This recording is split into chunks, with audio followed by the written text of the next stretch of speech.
Assalamualaikum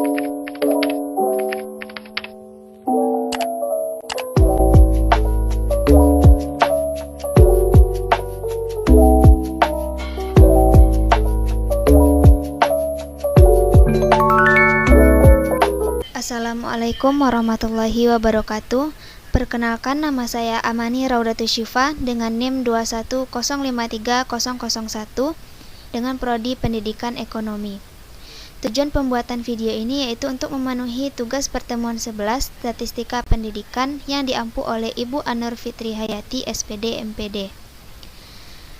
Pada pertemuan kali ini akan membahas mengenai two-way ANOVA menggunakan aplikasi SPSS. Di sini sudah ada data sampel yang berisi jenis kelamin, masa kerja, dan gaji. Adapun judul dari penelitian ini yaitu untuk mengetahui perbedaan gaji berdasarkan jenis kelamin dan masa kerja di perusahaan XYZ. Selanjutnya kita masuk ke aplikasi SPSS. Pada nama diisi dengan gaji,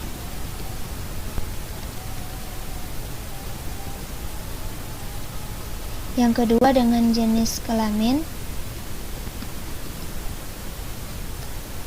dan yang ketiga dengan masa kerja.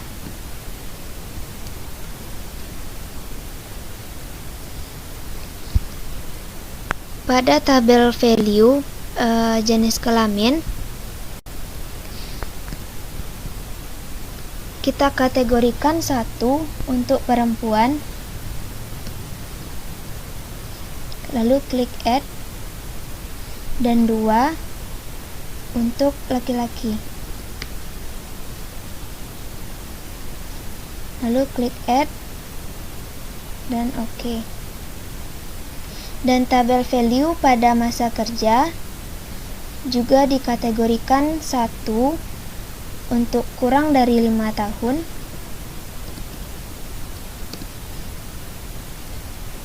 2 untuk kategori 6 sampai 10 tahun, dan 3 dikategorikan untuk lebih dari 10 tahun.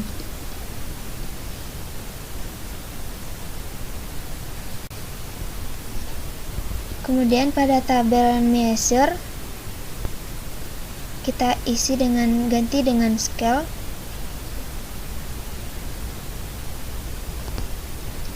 Kemudian masuk ke data view. Di sini kita isi data tadi sesuai dengan soal. Yang pertama gaji 2.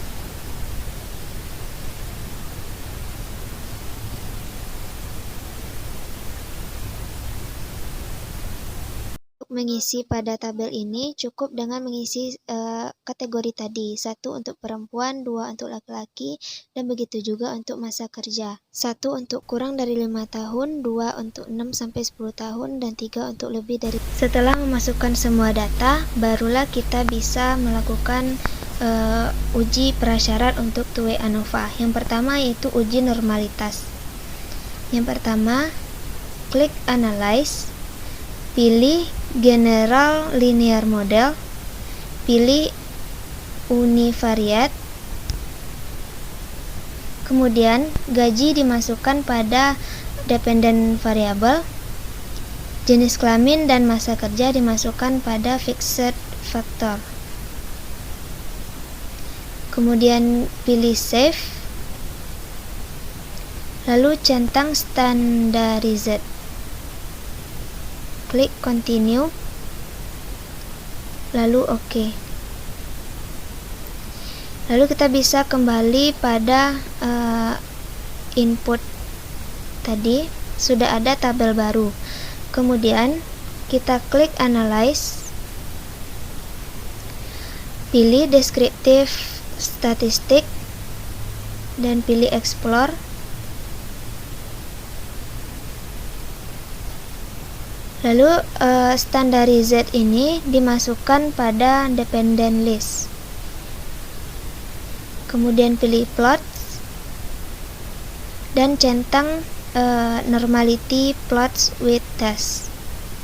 Continue, lalu OK.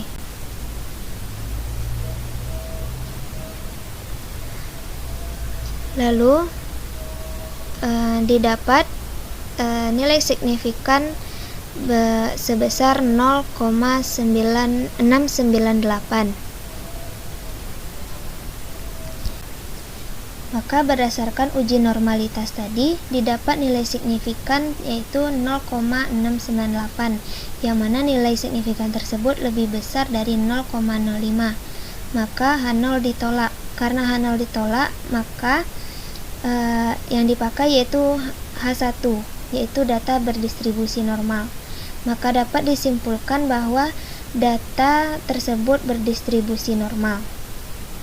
Selanjutnya yaitu uji homogenitas. Yang pertama yaitu klik Analyze, lalu pilih General Linear Model, pilih Univariate, lalu klik Save. Kemudian hilangkan centang pada Standardized. Lalu klik Continue. Lalu pilih Option. Di sini kita harus mencentang Descriptive Statistic dan Homogeneity Test. Lalu klik Continue. Pilih OK.